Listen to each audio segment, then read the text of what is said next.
I've only visited Venice in the winter, more specifically in January. The water is known to rise and the city floods during this period, but when I went there was no flooding. In the sun, the lagoon water was emerald, and the night, it looks black. Everything was black at night. In the distance, you would see shadows of the women wearing fur hats and walking in unknown vectors with seemingly no origin or destination. They seemed to walk as if the sole reason of their existence was the act of walking and creating shadows. Further contemplation led me to think of the light. The pale lights that just seemed to hover forever and for infinity. It was mesmerizing.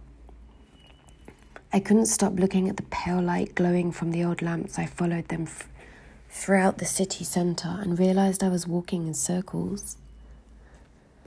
The city seemed abandoned after hours. Some people huddled in a cantina or a restaurant. A doorman at the entrance of a palazzo, but not much more. The grandeur of the city is alive, but somehow different than before. The ebb of time is an exercise of mutation. Beauty changes. Nature takes over. The original splendor of everything dies and something new emerges.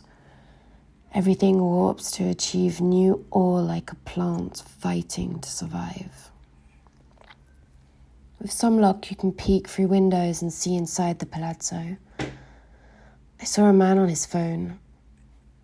The window had a slight reflection. When I approached it, the reflection disappeared. Inside, there was no time. The dimension we run our lives by had collapsed and revealed only exotic matter.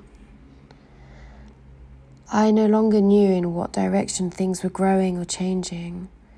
The exuberant details of his home had been in a flux for hundreds of years, and here he was, his face fixated on the glowing screen. Time had been hacked, taken as a joke. He would one day die, become liquid, and a skeleton, and a phone. Everything else around him would just keep going on. I won't lie, the whole experience feels sensual. I have the urge to smash myself against the palazzo stones and slither down the steps to the dark emerald water, slow like the drawl of a cane corso, the noble mastiff. I want to become a drawl and lay there and see what time does to me. If I could only grow crooked and strange into a thing of beauty, that would be the dream.